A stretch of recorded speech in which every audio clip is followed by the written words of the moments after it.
Hello everyone and welcome to Wednesday's edition of the Pritchard Cycling News Show. Now, a video dropped earlier today. If you've not seen that already, we covered the massive news of Egan Bernal retiring from the Tour de France.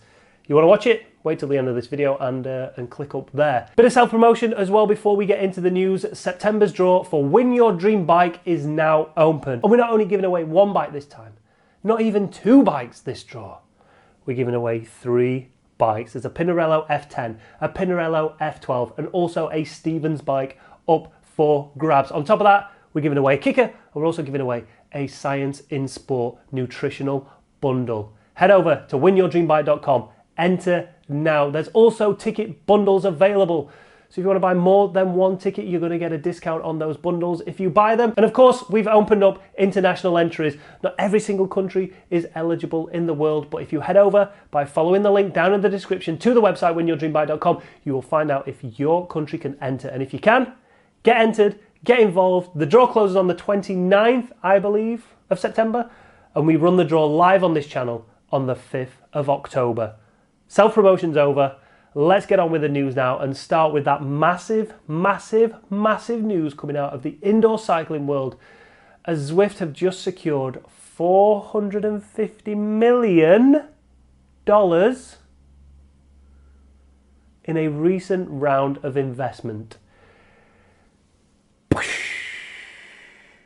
So Zwift announced on their website today that they have raised $450 million in a Series C round led by KKR.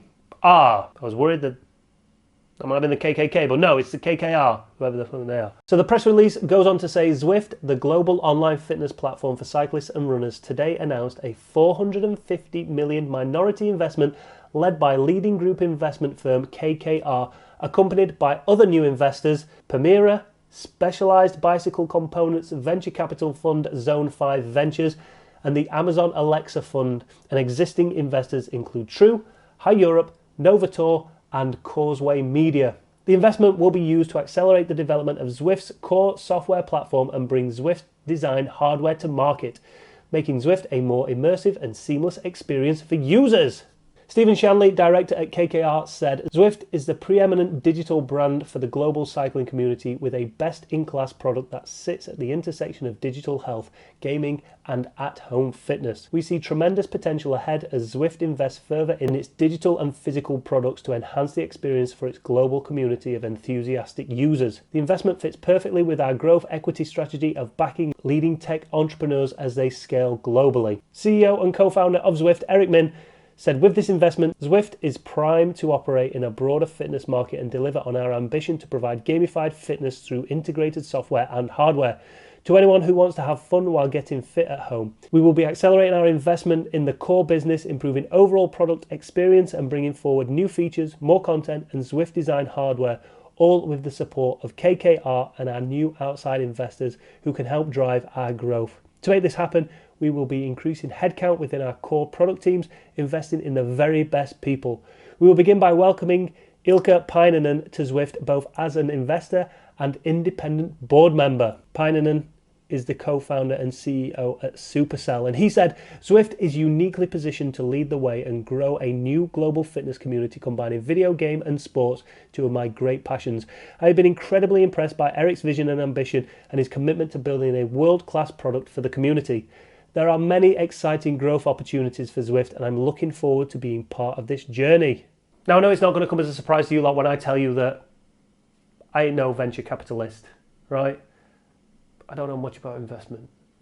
But what I do know is from that last round of investment that Zwift had when they got $120 million from the esports side of the business, it seemed that this was like the last throw of the dice for Zwift to try and get some investment into the company. It seemed that they were putting all their eggs in that basket of esports that never really seemed to come to fruition. So I honestly thought that potentially that was the first step down that slippery slope of Zwift eventually becoming obsolete at some point, but clearly not. It must be the hardware where these people are investing, because you know, Zwift as a software and a platform, I'm sure there's loads that they can do behind the scenes to tidy it all up, but as a user using it, if it was never updated from this point, it's a very, very solid product. Yes, there are things we can moan and bitch about, when it comes to Zwift, especially when it comes to racing.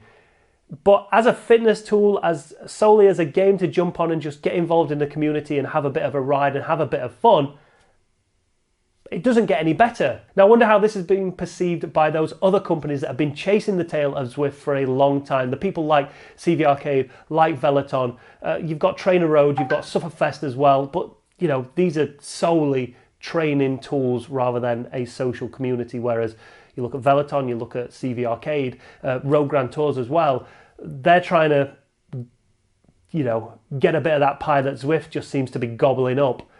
So it's clear, marketing works. But let me get your views on this. 450 million, what is the next step for Zwift? Clearly, it's going to be hardware, but how is that going to be perceived in the market when you've got the likes of Wahoo, Wattbike, Tax, who have all worked alongside Zwift to ensure that their trainers, because essentially without their trainers, Zwift is nothing.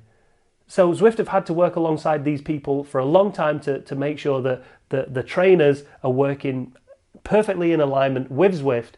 But all of a sudden, they're kind of going to push them to one side and say, well, we've got our own product now. And how's that going to be perceived in the world? Are people who want to race on Zwift going to have to buy a Zwift smart trainer? There's loads of questions to answer in that one, so leave your comments down below. But ultimately, Zwift have just received £450 million, which will just about cover the advertising bill for the Tour de France this year. Great work, Zwift. In fact, before we finish this, I think anybody who has a Zwift subscription who's watched the Tour de France and had to listen to that music and had to watch that advert should get a month free subscription to Zwift. I'm bloody sick of it. Right, hands up, how many of you were just served a Zwift ad? Leave your comment down below. I can't bloody get rid of it anywhere. Anyway, stage 17, the Queen stage of this year's Tour de France. Hands up who was just a little bit disappointed in that one. The result didn't go the way I wanted it to, hence why I'm a bit disappointed, but it was a great race and a great stage nonetheless. Back to the start of the stage, we had a breakaway of 5 riders going up the road, and included in that was 3 riders that were involved in yesterday's breakaway. Oh really, Chris? Yes, Chris. They were Richard Carapaz, Leonard Kemner, the winner of yesterday's stage, and Julian Alaphilippe. They were also joined by Dan Martin and Gorka Izagirre. Now, although not the biggest of breakaways, you couldn't help thinking, looking at it, that potentially could stay away for the rest of the day. There's some serious firepower in there, some serious climbers in there who could potentially make that breakaway stay away. But I think with the GC contenders knowing that there's those bonus seconds up for grabs towards the end of that stage, and still that polka dot jersey was anybody's if they took a couple of good decent points over the 2 Hawk category climbs today, there was plenty to play for. But I guess the real talking point from today's stage isn't necessarily the results or the time gaps between the GC contenders, it's what Bahrain McLaren decided to do.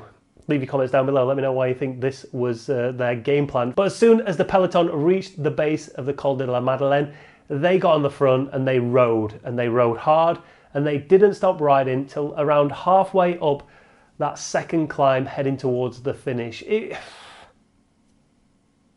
Was it just to get their sponsors out in front of the TV for a couple of hours? Or was it Rod Ellingworth that decided that they were going to ride in the morning? Sat down on the team bus, right guys, we're riding full gas from the base of the first climb, that's it.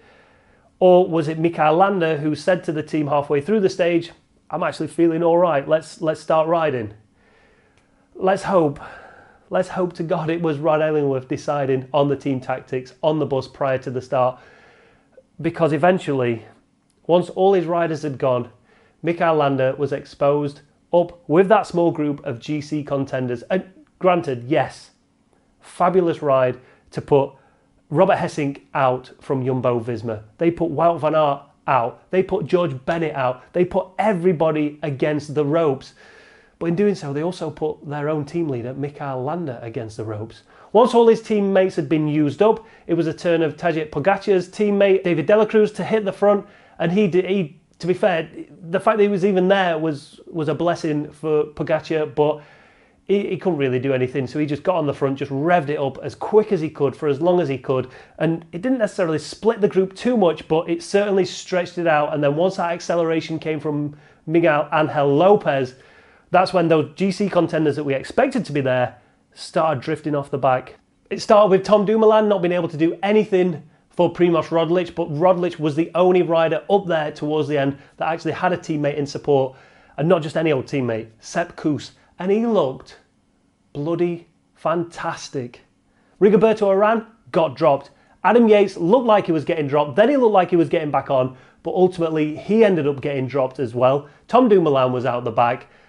Angel Lopez had set off in pursuit on his own, and the only man that could actually stay with him ended up being Sepp Kuss. He chased him down, and then on top of that, Primož Roglic then chased them down and started putting time into Tadej Pogačar behind him. Once Sepp Kuss had marked that move from Miguel Angel Lopez, he started to drop off just a little bit to assist with Primož Roglic, just to make sure that he was okay. Unfortunately, Kuss, he kind of burnt enough matches by then. Although it did look like at one point that he might potentially just go for that stage win if he stayed with Miguel Angel Lopez.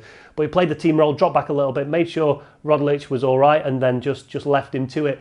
And then all of a sudden, Pogačar looked like he was starting to catch up with Roglic, and it looked like, hey, this is it, this is the moment, this is it. Because really, Pogačar is the only rider that can actually do anything against Primož Roglic. He looked like the only rider that could have potentially put time into him. But it turns out that Miguel Angel Lopez is the only rider on stage 17 to be able to put time into Primož Roglic. And if we look at the overall GC for the top 10, Roglic still leading the way, and he's actually extended that lead out now to Tadej Pogačar to 57 seconds. Miguel Angel Lopez moves himself up from 4th place into 3rd place, that final spot on that podium, 1 minute 26 seconds behind Primož Roglic. Richie Porte, 3 minutes and 5 seconds, and then you've got Adam Yates in 5th place, 3 minutes and 14 seconds behind. I think that's kind of it now. That really was the best opportunity to be able to put time into other riders. Don't forget, these riders were beyond 2,000 meters at altitude there, so a lot would have been going on, and riders who thought they were in good shape, once they're in that oxygen there, anything can happen, and clearly it did today. Pogačar just didn't have what it takes, one, to stay with Roglic, and then potentially put some more time into him to try and claw some time back prior to that time trial. It was great racing, it was a great stage. However, I do feel a little bit disappointed that we didn't get to see a few more fireworks, with Roglic having to actually do some work, because essentially he didn't have to do anything. Angel Lopez went up the road, and he knew that there wasn't enough time and distance on the road to really put a lot of time into Roglic. So Roglic just kind of kept to his own pace, just kept pressing on. In doing so, dropped Pogačar, and yeah, it just kind of missed that. Listen, I understand that it's a race, and these guys aren't doing it for our entertainment. They are doing it to try and win the race, and their legs are their legs, and their sensations are the sensations, and however they feel on the day is how they feel. And as much as we want an exciting race and we want Pogačar to attack and take it to them all, he just physically couldn't, and that's the way the race went today. Angel Lopez took the victory, Primož Roglic in 2nd place, and Pogačar was in 3rd place. Let me know your comments down below on today's stage. Was it a good stage for you? Did you enjoy it? Do you think the tactics of Bahrain McLaren played into the hands of Jumbo-Visma, even though they lost a lot of riders towards the end? Or would they potentially have lost those riders anyway if they were on the front? And Bahrain McLaren could have held a few riders back and potentially helped Mikel Landa to a higher position in that GC. Who knows? Leave your comments down below. And that's it for today. Thanks for watching. If you've enjoyed the video, please hit that like button. Please hit that subscribe button if you've not done already. Hit that notification bell if you don't mind those spoilers coming at you in the next couple of days for the Tour de France. After the Tour de France, everybody back on that notification bell. If you've disliked the video for whatever reason, hit that dislike button, and I'll see you tomorrow.